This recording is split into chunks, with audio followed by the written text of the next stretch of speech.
उस गाड़ी के खर्चों से हम परेशान हो गए हैं। क्यों जी, क्या हो गया गाड़ी को?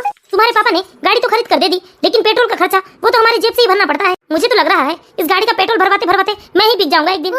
जी बहन जी, वो क्या है, तीज त्योहार की तैयारियों के चलते बात दिमाग से ही निकल गई थी। मैं आज ही आपको क्लियर करके बताती हूँ। जी नमस्ते बहन जी। अरे क्या बात है, किसका फोन आया है सुबह सुबह? त्रिपाठी जी के यहाँ से फोन था जी। पिछले महीने वो हमारी वर्षा को देखने आए थे ना, बस उसी सिलसिले में फोन किया था कि हम लोगों ने क्या फैसला किया। मुझे तो लगता है जी हमारी वर्षा के लिए ये रिश्ता एकदम परफेक्ट है, क्योंकि देखो लड़का भी सरकारी नौकरी में है और लड़के के पिता की गांव में अच्छी खासी जमीन भी है। लेकिन गायत्री, ना जाने क्यों इस रिश्ते को लेकर एक अजीब सी उलझन है मेरे मन में। लेकिन आप एक बार सोचिए ना जी, क्या कमी है उस परिवार में? शहर में इतना बड़ा खुद का मकान है, गांव में जमीन जायदाद है, लड़का भी सरकारी नौकरी में है और फिर छोटा सा परिवार है, एक भाई और एक बहन। बहन की तो शादी हो ही गई है। अरे हमारी वर्षा राज करेगी जी, और कितने भले लोग हैं वो। हाँ गायत्री, वैसे कोई कमी नहीं है उस परिवार में। मम्मी पापा, क्या आप लोगों को नहीं दिख रहा है कि वो भले लोग कितने दहेज की मांग कर रहे हैं? अरे बेटा, शादी ब्याह में ये सब तो होता ही है। लेकिन पापा 30 लाख रुपए दहेज, क्या हमारी वर्षा एक बोझ है जिसे सिर से उतारने के लिए हमें उन्हें 30 लाख रुपए देने पड़ेंगे? देखो बेटा रौनक, तुम्हारी ये हाई फाई बातें ना हमारे समझ में नहीं आती है। और दूसरी बात बेटा, इसे दहेज नहीं कहते हैं। अरे दुनिया में रहने के लिए दुनियादारी तो निभानी ही पड़ेगी ना। और नहीं तो क्या रौनक बेटा, अपनी बिटिया की शादी में माता पिता के द्वारा जो दिया जाता है ना, वो सिर्फ दुनियादारी है और कुछ नहीं। ये दुनियादारी सिर्फ हम नहीं निभा रहे हैं, आज हम अपनी बेटी को दे रहे हैं, कल तुम्हारी पत्नी आएगी तो वो लेकर आएगी। हाँ बेटा, बस ऐसी ही तो चल रही है दुनिया। प्लीज पापा, गलत बातों को अच्छाई का चोला पहना देने से वो बातें अच्छी नहीं हो जाएगी। और आज तो मुझे ऐसा लग रहा है पापा कि जितना दोस्त ये लड़के वालों का होता है ना, जो मुंह खोल खोल कर दहेज की मांग करते हैं, उतना ही दोस्त लड़की वालों का भी होता है, जो आप लोगों की तरह चुपचाप लड़के वालों के कहे अनुसार दहेज के रुपए दे देते हैं। एक बात कहूँ पापा, यदि आप लोग देने से मना कर देंगे ना, तो सामने से मांगने वाले को खुद ही शर्म आ जाएगी और वो चुपचाप अपना मुंह बंद कर लेगा। लेकिन नहीं, लड़की के माँ बाप भी ना ऐसे बढ़ चढ़कर सीना फुला फुला कर दहेज की पेशकश करते हैं और पता नहीं ऐसा क्या सोचते हैं कि दहेज देकर वो कौन सा बहुत अच्छा काम कर रहे हैं। अरे रौनक बेटा, यदि हम तेरे कहे अनुसार चलेंगे ना, तो जिंदगी भर हमें हमारी बिटिया को घर में ही बिठा कर रखना होगा। अरे बिना दहेज के तो कोई भी अच्छा लड़का उससे कभी शादी नहीं करेगा, और बिना दहेज के जब कोई भी अच्छा परिवार उससे शादी नहीं करेगा, तो हमें मजबूरी में आकर किसी राह चलते भिखारी को ही अपनी बेटी देनी होगी। एक बात बताइए माँ, आप क्या वर्षा आपके ऊपर बोझ है जिसे अपने सिर से उतार के फेंकने के लिए आप 30 लाख रुपए की रिश्वत देने को भी तैयार हो गई, लेकिन आप वर्षा की शादी करा कर रहेंगी? क्यों? अरे माँ, वर्षा अपने ही घर में रह रही है ना, फिर क्यों आपको इतनी परेशानी हो रही है? जब कोई अच्छा लड़का मिलेगा तो उसकी शादी कर देंगे। इतनी जोर जबरदस्ती तो है नहीं कि बस कैसा भी लड़का मिले उसकी शादी करवानी है। देखा जी, रौनक ने कुछ ज्यादा ही पढ़ाई कर ली है ना, इसलिए इसका दिमाग खराब हो गया है। अरे बेटा, तुम भूल गए हो, हम जिस समाज में रहते हैं ना, उस समाज के कुछ नियम कायदे होते हैं और उन नियम कायदों को लेकर ही चलना होता है। हाँ बेटा, अगर तुम समाज के अनुसार नहीं चलोगे तो समाज तुम्हें दूध में पड़ी मक्खी की तरह निकाल कर बाहर फेंक देगा। और नहीं तो क्या, बिल्कुल सही कह रहे हैं तेरे पापा। फिर पड़े रहना अलग के थलग, कोई पूछने भी नहीं आएगा। फिर तो ये समाज के कितने कठोर नियम है, किसी को एक बार समाज से बाहर फेंक दिए तो कोई मर भी गया तो कंधा देने नहीं आते। मम्मी पापा, जिस समाज में रहने के लिए इतना कुछ करना पड़े ना, तो मुझे ऐसे समाज का हिस्सा बनने में कोई दिलचस्पी नहीं है। अरे कम से कम अपनी बहन बेटियों की शादी करने के लिए किसी के मुंह में जबरदस्ती नोट की गड्डी तो नहीं ठूसनी पड़ेगी। अरे बेटा, समझने की कोशिश करो। नहीं माँ, यदि आप लोग चाहते हैं कि वर्षा का रिश्ता वही हो तो मैं आपके फैसले में आपके साथ हूँ, लेकिन वो जो दहेज की मांग कर रहे हैं वो मांग के साथ तो मैं बिल्कुल नहीं हूँ। मैं तो दहेज देने के सख्त खिलाफ हूँ माँ। अरे बेटा, तू समझने की कोशिश करना, बड़ी मुश्किल से तो ये सरकारी नौकरी वाला लड़का मिला है, समझ बेटा। अरे तेरी बहन हमेशा खुश रहेगी बेटा, घर में एक लौती बहू रहेगी, समझ बेटा जरा। ठीक है माँ, यदि आप लोगों को ये रिश्ता इतना ही अच्छा लग रहा है तो कर दीजिए वर्षा की शादी बेशक। अरे क्या हुआ मम्मा, सुबह सुबह किस बात पर इतनी बहस छिड़ी हुई है? वर्षा, यहाँ तेरी शादी की बात हो रही है, अब तू ही बता बहन मुझे, क्या तू ऐसे घर में शादी करना पसंद करेगी जो तुझे अपने घर में लाने के लिए मुंह मांगे कीमत मांग रहे हैं? भैया, ये सब दुनियादारी तो मेरे समझ की बाहर की बात है। आप लोग जो फैसला लेंगे मेरे लिए, मैं आप लोगों के फैसले में हमेशा खुश रहूंगी भैया। हाँ बेटा, हम तो यही सोचते हैं कि हमारी बेटी अच्छे से अच्छे घर में जाए और वो हमेशा राज करे। यही सब देखकर तो इस रिश्ते के लिए हमने हाँ कहा है बेटा। लड़का सरकारी नौकरी में है, अच्छा खासा परिवार है, रुपए पैसे की कोई कमी नहीं है। जब रुपए पैसों की कमी नहीं है तो क्यों वो हमारे सामने हाथ फैलाकर भीख मांग रहे हैं? ये भीख नहीं है बेटा, ये तो रीति रिवाज है। ठीक है माँ, अच्छा बेवकूफ बनाते हैं लोग, रीति रिवाज के नाम पर मुंह मांगे रुपए मांगते हैं, शर्म भी नहीं आती। छी, कैसे लोग हैं। रौनक के लाख मना करने के बावजूद रौनक के माता पिता अपनी बेटी वर्षा की शादी शर्मा परिवार में कर देते हैं। शर्मा परिवार का इकलौता बेटा था विशाल, जो कि सरकारी नौकरी में था, और विशाल के पापा पहले एक गवर्नमेंट टीचर थे जो अब रिटायर हो चुके हैं। वर्षा के माता पिता भी अपनी बिटिया का भला सोचकर उसकी शादी शर्मा परिवार में कर देते हैं। अरे बहू जी, मम्मी जी, अरे ये क्या किया तुम्हारी माँ ने? तुम्हारे साथ बस 101 साड़ियाँ रखा कर भेजी है। अरे तुम्हारी मुंह दिखाई में तो करीब 200 लोग आएंगे, बताओ किस किस को पुराऊंगी ये 100 साड़ियाँ में? अरे एक ही बेटी हो तुम अपने माँ बाप की, कि जरा ढंग से ये साड़ियाँ नहीं भिजवा सकते थे तुम्हारे मायके वाले? अरे वो भी 100 रुपए वाली साड़ी उठाकर भिजवा दी है। नहीं मम्मी जी, लगता है आपको कोई गलतफहमी हो गई है। ये साड़ियाँ ना 100 रुपए वाली नहीं है, बल्कि बहुत ही अच्छी और सुंदर साड़ियाँ हैं। आप जरा उन साड़ियों को खोल कर तो देखिए। और मम्मी जी, उन साड़ियों को खरीदने के लिए मम्मी पापा के अच्छे खासे रुपए लगे हैं। वाह वर्षा, आते देरी नहीं, और तुम अपने माँ बाप के रुपयों की धोख दिखा रही हो हमको। तुम्हारे माँ बाप ने ना हमारे ऊपर कोई एहसान नहीं किया है, ये 101 साड़ियाँ भिजाकर। अरे शादी ब्याह में तो 100-200 नहीं बल्कि 500-500 मेहमान आते हैं। अब बताओ ये 100 साड़ी किस किस को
देर हो रही। हाँ जी, अभी ले आई। अरे जल्दी लेकर आओ वर्षा, वैसे ऑफिस के लिए देर हो चुकी है। एक तुम और तुम्हारे पापा ने जो गाड़ी भिजवाई है ना दहेज में, उस गाड़ी के खर्चों से हम परेशान हो गए हैं। क्यों जी, क्या हो गया गाड़ी को? तुम्हारे पापा ने गाड़ी तो खरीद कर दे दी, लेकिन पेट्रोल का खर्चा वो तो हमारी जेब से ही भरना पड़ता है। मुझे तो लग रहा है इस गाड़ी का पेट्रोल भरवाते भरवाते मैं ही बिक जाऊंगा एक दिन। ये बहुत अच्छा है तुम्हारे माँ बाप का, एक बार बेटी की शादी करके अपने सिर का बोझ डाल दो, फिर दोबारा कभी पलट कर भी मत देखो, क्योंकि बेटी के ससुराल में दामाद है ना उनका, जो उनकी बेटी का खर्चा अच्छे से उठा सके। ये आप कैसी बात कर रहे हैं जी? आपकी इतनी बड़ी सरकारी नौकरी है, तो क्या गाड़ी में पेट्रोल डलवाने के लिए भी रुपए मैं अपने माँ बाप के घर से लेकर आऊँ? अरे अपने माँ बाप से मांग भी लोगी ना तो हम पर कोई एहसान नहीं करोगी? कितने रुपए खर्च कर रहे हैं हम तुम पर। और ऐसा नहीं है वर्षा, एक बार बेटी की शादी कर दिए तो जिंदगी भर बेटी की जिम्मेदारियों से माता पिता मुक्त हो जाएंगे। क्या उनका उनकी बेटी की जमाई के प्रति इतना ही फर्ज था? अगर थोड़े बहुत रुपए और देकर अपने दामाद की सहायता कर ही देंगे तो क्या गजब कर देंगे। अरे उल्टा उन्हें पुण्य ही मिलेगा। प्लीज आप मेरे मम्मी पापा के लिए ऐसा मत बोलिए जी। मेरे मम्मी पापा ने मेरी शादी में लाखों रुपए खर्च किए हैं और इतना सारा सामान भी तो दिया है उन्होंने दहेज के रूप में। हाँ हाँ मालूम है, कैसे दहेज दिया है उन्होंने। अरे पूरा कबाड़ दिया है तुम्हारे मायके वालों ने। आपको ऑफिस के लिए देर हो रही है जी। मुझे ऑफिस के लिए देर होना हो, लेकिन अपने माँ बाप की बात सुनकर तुम्हें बुरा जरूर लग रहा है, लेकिन इसमें बुरा मानने वाली क्या बात है? जो सच है वही तो कह रहा हूँ मैं। अरे मेरे मम्मी पापा ने लाखों रुपए पानी की तरह बहाए थे, ये सोचकर कि हमारी बेटी अपने ससुराल में राज करेगी, बेटी के आगे पीछे नौकर चाकर घूमेंगे। लेकिन यहाँ तो उनकी बेटी की हैसियत एक नौकरानी से ज्यादा और कुछ नहीं रह गई है। मैं तो बस यही दुआ करती हूँ भगवान से कि कभी मेरी स्थिति के बारे में मेरे माता पिता को पता न चले। पापा से तो नहीं, लेकिन माँ से मैं इस बारे में बात जरूर करूंगी। Hello mummy. हाँ वर्षा बेटा, कैसी हो तुम? मम्मी, यदि आप लोगों का बजट नहीं था तो क्या जरूरत थी सरकारी नौकरी वाला दामाद ढूंढने की? इससे तो अच्छा था माँ कि मैं एक कम कमाने वाले प्राइवेट नौकरी वाले लड़के से ही शादी कर लेती, कम से कम वो मेरी कदर तो करता। वर्षा बेटा, ये क्या बोल रही हो तुम? कुछ बात हुई है क्या तुम्हारे ससुराल में? अरे क्या बताऊं माँ मैं आपको, ऐसा कौन सा दिन नहीं जाता जब मेरे ससुराल में कोई बात नहीं होती है। हर बात में मेरे ससुराल वाले मुझे ताना देते हैं माँ, और मुझे ये जताया जाता है कि विशाल जी ने मुझसे शादी करके मेरे परिवार के ऊपर और मेरे ऊपर बहुत बड़ा एहसान किया है। ऐसे जताते हैं मम्मी ये लोग जैसे विशाल जी के लिए दर्जनों लड़कियां हाथ में माला लिए इनके दरवाजे पर आकर खड़ी थी। लेकिन आप लोगों ने विशाल जी से मेरी शादी करवाकर इनके माता पिता को जैसे आप लोगों ने ठग लिया। इतना ही नहीं माँ, दहेज में आप लोगों ने जो भी सामान मेरे लिए भिजवाया है ना, उन सामानों में से ऐसा कोई सा भी सामान नहीं है माँ जो सामान मेरे पति, सास, ससुर या किसी को भी घर में पसंद आया हो। मम्मी, मेरे ससुराल वालों के अनुसार मेरे मायके से जो भी दहेज मिला है ना, वो सारा सामान एक कबाड़ से ज्यादा कुछ नहीं है इन लोगों की नजरों में। ये तुम कैसी बात कर रही हो वर्षा? हमने तो तुम्हारी शादी में हमने अपनी हैसियत से कई गुना आगे बढ़कर रुपए लगाए हैं। ये कैसी बात कर रही हो बेटा तुम? तुम्हारे पापा के ऊपर अभी भी तुम्हारी शादी के बाद से लाखों रुपए का कर्ज है। हम लोगों ने कर्ज लेकर अच्छे से अच्छी कंपनी का सामान दिया है तुम्हारे दहेज में। हमने तो यही सोचा कि हम अपने बेटी के ससुराल वालों को खुश कर देंगे तो वो हमारी बेटी को हमेशा खुश रखेंगे। लेकिन ना जाने बेटा, तेरे ससुराल वाले कभी खुश क्यों नहीं होते और उन्हें क्या चाहिए हमसे? देख लिया माँ आपने, लालची इंसान को कभी संतोष नहीं हो सकता, क्योंकि लालच का कटोरा जितना भी डालो बड़ा ही होते जाता है। आपने दहेज में तो 30 लाख रुपए दे दिया, अब उन्हें 60 लाख की इच्छा होती होगी, और आप 60 लाख रुपए दे भी देती तब भी उन्हें संतोष नहीं होता, वो फिर 80 लाख रुपए की डिमांड करते। जरा सोच कर तो देखिए माँ, इतना कुछ देने के बावजूद। और दूसरी बात, आपकी बेटी में ऐसी क्या कमी है माँ जो वो दिन रात अपने ससुराल में अपने पति और सास के ताने झेल रही है? अरे जितने रुपए जिया जी के माँ बाप ने उनके पालने पोसने और पढ़ाने लिखाने में लगाया होगा, उतने रुपए उन्होंने तो हमसे ही वसूल कर लिया। जरा सोचिए माँ, क्या हमने वर्षा को पढ़ाने लिखाने में कोई कसर छोड़ी है? अरे बेटा, अभी भी तो ये सब हमने अच्छा ही सोच कर किया ना। अरे वर्षा की शादी में पूरे 60 लाख रुपए खर्च हुए। क्या 60 लाख रुपए हमारे हाथ में थे? लेकिन हमने अपनी बेटी का अच्छा सोच कर ही तो इतने सारे रुपए खर्च किए और इतना सारा कर्ज भी अपने सिर पर लिया। लेकिन क्या पता बेटा, भाग्य को क्या मंजूर है। लगता है मेरी बेटी वर्षा की किस्मत में ऊपर वाले ने खुशियां लिखी ही नहीं। मम्मी, वर्षा का भाग्य लिखने वाले ना आप लोग हैं। आप बेकार में ही भगवान को दोष मत दीजिए। वर्षा के साथ जो कुछ भी किया गया है वो सब आप लोगों ने ही किया है। समय रहते जब मैं आप लोगों को सावधान कर रहा था तब तो आपको अपना बेटा बेवकूफ नजर आ रहा था। और माँ, सबसे ज्यादा तो दुख मुझे इस बात का है कि आप लोगों की बेवकूफी का फल मेरी बहन को भुगतना पड़ रहा है। अरे मेरी बहन बेचारी वर्षा कितनी भोली भाली सी, उसका क्या दोष है? लेकिन आप लोगों ने मेरी बहन वर्षा की शादी उस लालची लड़के से करवाकर वर्षा की जिंदगी ही बर्बाद कर दी। अरे सुनो तो बेटा, हमने तो अपनी वर्षा की भलाई के लिए ये सब किया, वर्षा की खुशियों के लिए तो किया था बेटा। देख लिया ना माँ, कितनी खुश है आपकी बेटी। गायत्री, रौनक की बात में ध्यान मत दो गायत्री। मुझे लगता है हमें ना वर्षा के ससुराल 1-2 लाख रुपए कैसी भी व्यवस्था करके भिजवा ही देना चाहिए, तब शायद वर्षा के ससुराल वालों का मुंह बंद हो जाए। हाँ जी, मैं भी यही सोच रही हूँ। लेकिन रुपए कहाँ से आएंगे जी? पहले से तो आपके ऊपर इतना कर्ज है। इतना तो कर्ज है ही गायत्री, अपनी बेटी के लिए थोड़ा कर्ज और ले लूंगा। बेचारे वर्षा के माता पिता वो तो बस इसी उम्मीद से कर्जा कर करके अपनी बेटी के ससुराल रुपए भेजते रहे कि एक न एक दिन उसके ससुराल वालों का मुंह बंद हो जाएगा और वो वर्षा को बहुत खुश रखेंगे। लेकिन बेचारे भोले भाले वर्षा के माता पिता को ये बात कहाँ मालूम थी कि लालच का घड़ा कभी नहीं भर सकता। लेकिन वर्षा का भाई रौनक दहेज के सख्त खिलाफ था, इसलिए वर्षा के माता पिता उसके भाई रौनक को बताए बिना ही उसके ससुराल में रुपए भिजवाते रहे। मम्मी जी। हाँ, क्या कहा डॉक्टर ने? मम्मी जी, आप दादी बनने वाली हैं।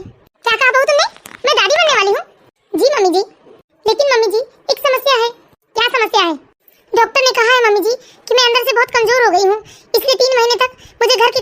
दूरी बनाकर रखनी होगी और जितना हो सके मुझे उतना आराम करना होगा।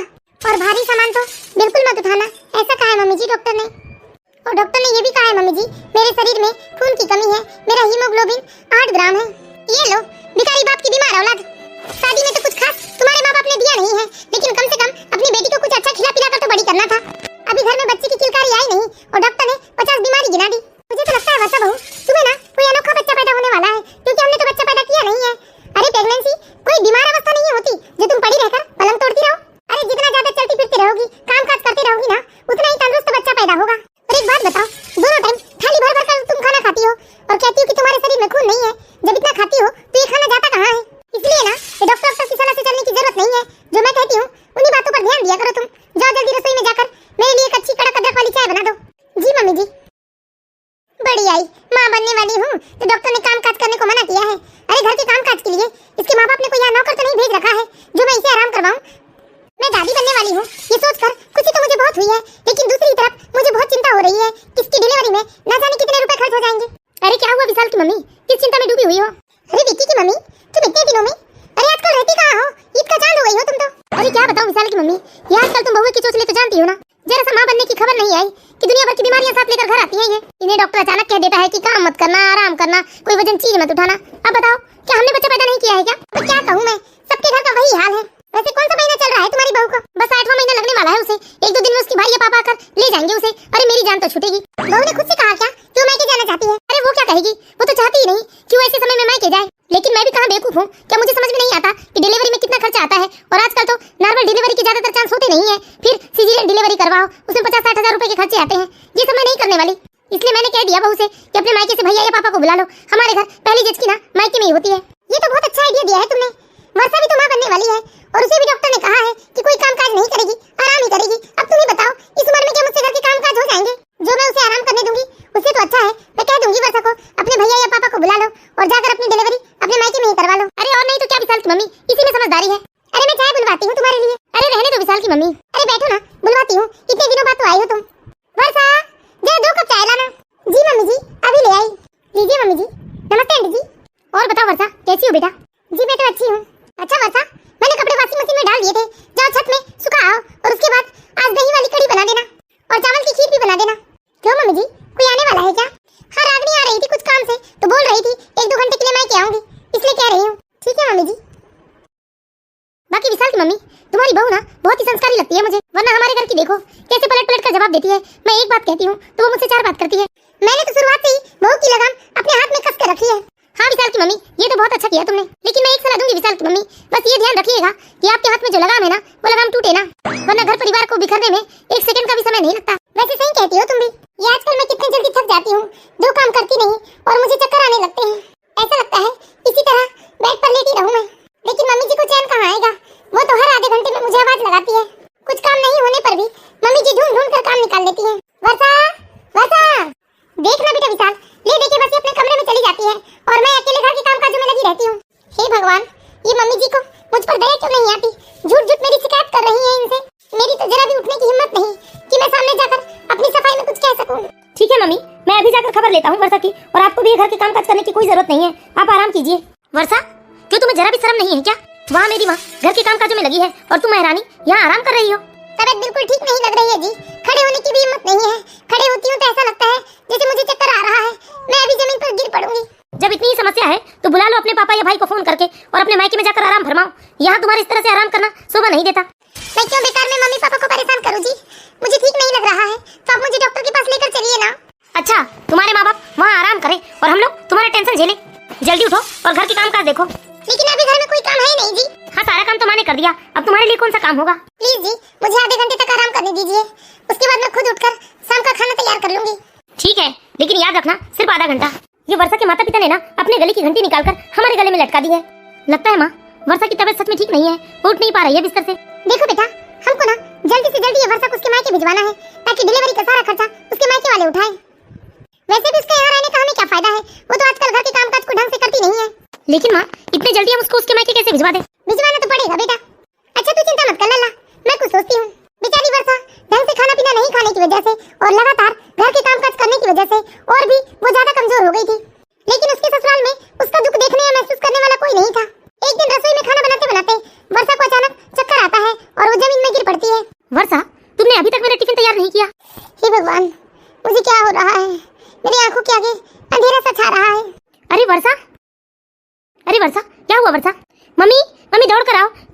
रही है।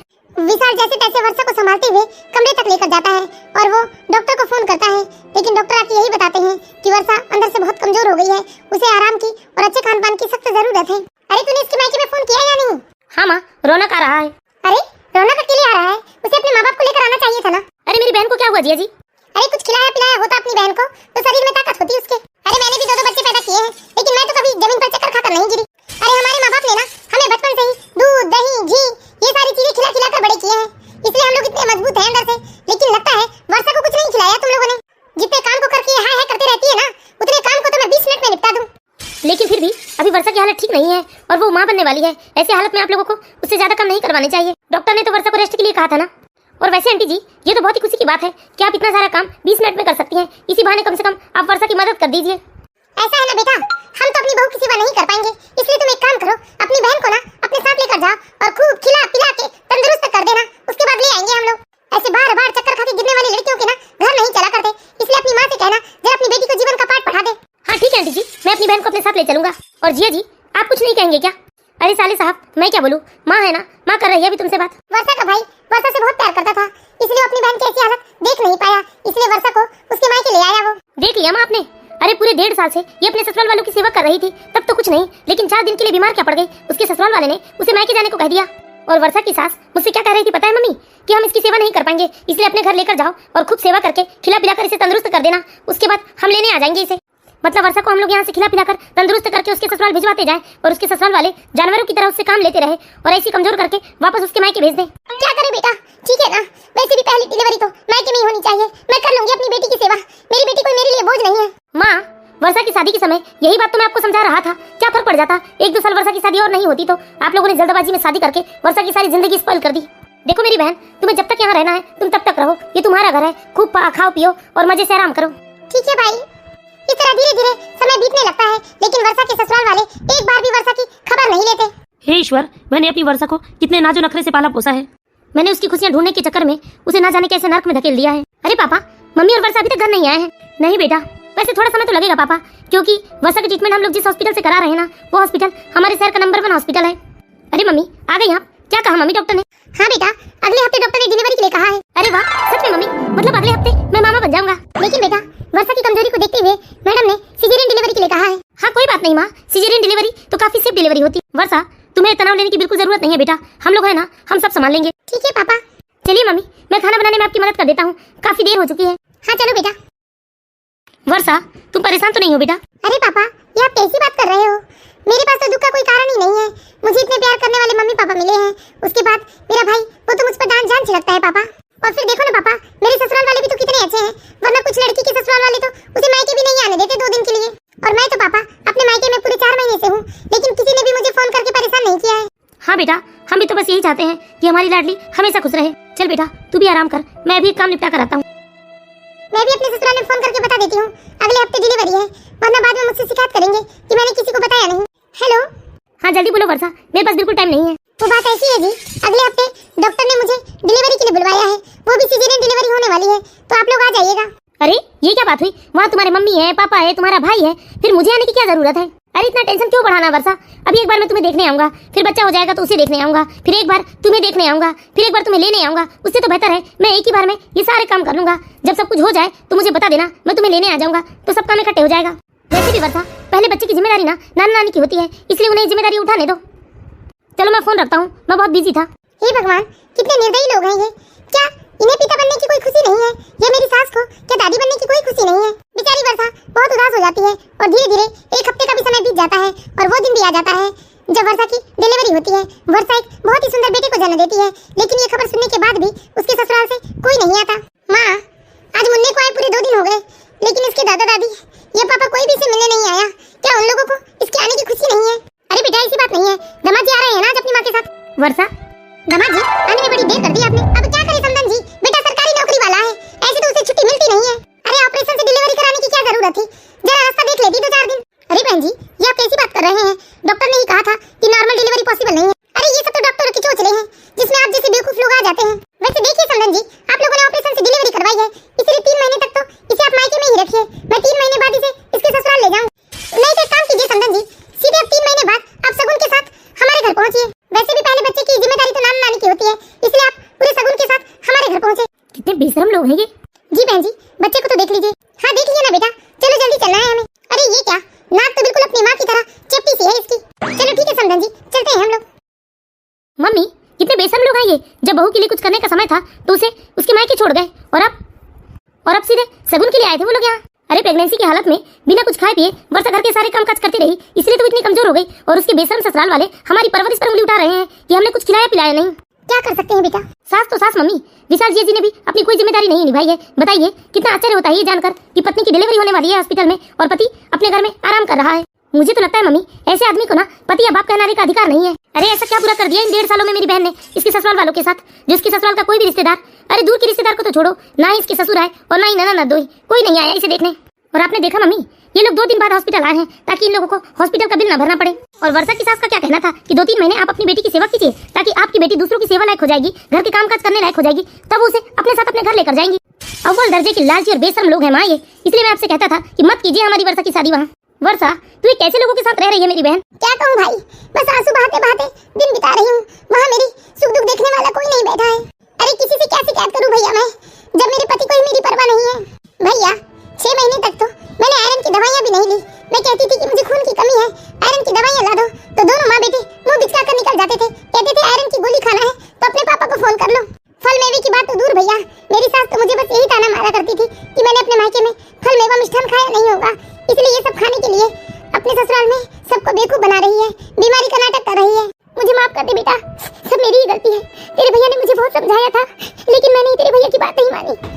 मैं तो बस यही सोचती थी बेटा कि मैं तेरे ससुराल वालों को भर भर कर मुंह मांगा दहेज दूंगी तो वो तुझे हमेशा खुश रखेंगे। हाँ माँ, यही तो समझाता था मैं आप लोगों को। अच्छा दहेज कभी भी खुशियों की गारंटी नहीं दे सकता माँ, और जो लड़का अच्छा होगा वो दहेज का लालची क्यों होगा। और क्या कोई दहेज देकर अपनी पत्नी से प्यार करेगा या अपनी पत्नी का कद्र करेगा माँ। अब तो कुछ भी हमारे हाथ में नहीं रहा बेटा। नहीं माँ, अभी भी सब कुछ हमारे हाथ में है। मैं ऐसे दहेज के लालची लोगों के हाथ अपनी बहन को तो बिल्कुल नहीं सौंपूंगा। सिर्फ 2 साल की शादी के लिए मैं अपनी बहन को उम्र भर नर्क की सौगात तो नहीं दे सकता ना माँ। लेकिन लोग क्या कहेंगे बेटा। क्या कहेंगे माँ, ज्यादा से ज्यादा कि शादीशुदा बहन घर में बैठी है, इससे ज्यादा तो और वो कुछ नहीं कह सकते ना। लेकिन अब दूसरों के लिए अपनी बहन को बिल्कुल नर्क भोगने नहीं दूंगा मैं। रौनक निश्चय कर लेता है कि वो अपनी बहन को उसके ससुराल नहीं भेजेगा और धीरे धीरे 1 महीने का समय बीत जाता है। अरे बेटा, समधी जी का फोन आया था सुबह सुबह। वो बोल रहे थे कि समधन जी अपने पोते और बहू को लेने आ रही है। इतने जल्दी उन्हें अपने पोते और बहू की याद आ गई। ठीक है पापा, आ जाने दीजिए उन्हें। नमस्ते समधन जी। नमस्ते समधन जी, लगता है आज आप रास्ता भटक गई। अरे नहीं समधन जी, वो मेरी बेटी और दामाद चाहते हैं कि हम बच्चे का नामकरण इसी महीने करवा लें क्योंकि उन लोगों को छुट्टी बड़ी मुश्किल से मिलती है, इसलिए मैं अपने पोते और बहू को लेने आई हूँ। देखिए समधन जी, वर्षा लौट कर अपने ससुराल नहीं आएगी। मेरी बेटी ने मुझे बताया कि उसके ऊपर खिलाने पिलाने में बहुत खर्चा करना पड़ता है आप लोगों को, इसीलिए हम लोगों ने सोचा है समधन जी कि आप लोगों को ज्यादा कष्ट करने की जरूरत नहीं है। वो हमारी बेटी है, उसे हम संभाल लेंगे। वैसे भी अभी तक सब कुछ तो हम ही लोगों ने संभाला है। आप लोग तो हॉस्पिटल में भी 2 दिन बाद देखने आई थी। ये आप कैसी बात कर रहे हैं समधन जी। अब घर में छोटी मोटी बातों को लेकर थोड़ा बहुत तो बहस पति पत्नी में हो जाता है। आपको अपनी बेटी को समझाना चाहिए। आप काफी समझदार हैं। समझदार तो मैं भी आपको बहुत समझती थी बहन जी, लेकिन आपने अपनी समझदारी दिखाई नहीं। आप लोगों ने हमारी बेटी को इतना मानसिक रूप से प्रताड़ित किया है कि अंदर से हिल गई है हमारी बेटी। अरे हमने अपना सब कुछ दांव पर लगाकर इतने धूमधाम से शादी की थी अपनी बेटी की, ये सोचकर कि सरकारी नौकरी वाला दामाद है, अच्छे लोग हैं, खुश रहेगी हमारी बेटी। लेकिन हमें क्या पता था दामाद के रूप में हमें एक लालची राक्षस मिल रहा है। और एक कष्ट कीजिएगा बहन जी, आप हमारे घर से जो कबाड़ नुमा सामान गया है ना आपके घर तक, वो सारा सामान गहनों के सहित हमारे घर वापस भिजवा देना आप, वरना हमें कोर्ट का सहारा लेना पड़ेगा। बहन जी, ये आप कैसी बात कर रहे हैं। मैं आपके हाथ पैर जोड़ती हूँ, ये रिश्ता तोड़ने वाली बात मत कीजिए। आप जैसा कहेंगे मैं वैसा करूंगी। आपका सारा सामान आपको लौटा दूंगी और ना ही कभी किसी चीज की डिमांड करूंगी। लेकिन प्लीज देखिए, बिरादरी में हमारी नाक कट जाएगी। अरे हम किसी के सामने मुंह दिखाने लायक नहीं रह जाएंगे। आप लोग रिश्ता मत तोड़िए बहन जी। लेकिन आंटी जी, हमारी एक शर्त है। अरे मुझे तुम लोगों की सारी शर्त मंजूर है बेटा, लेकिन देखो प्लीज रिश्ता तोड़ने वाली बात मत करो, वरना मैं लोगों को क्या जवाब दूंगी। ठीक है आंटी जी, आप हमें एक लिखित दीजिए कि आप हमारी बहन को मानसिक रूप से या शारीरिक रूप से बिल्कुल भी प्रताड़ित नहीं करेंगी। और दूसरी बात आंटी जी, 30 त्योहार का हवाला देके आप बार-बार मेरी बहन को उसके मायके से रुपए पैसे लाने की डिमांड नहीं रखेंगे उसके सामने। हाँ बेटा, मुझे तुम लोगों की सारी शर्त मंजूर है, लेकिन देखो मेरे पोते और मेरी बहू को मेरे साथ मेरे घर जाने दो। भाई एक मौका तो देना चाहिए इन लोगों को। ठीक है बहन। माँ, सच में मैं बहुत ही किस्मत वाली हूँ जो ईश्वर ने मुझे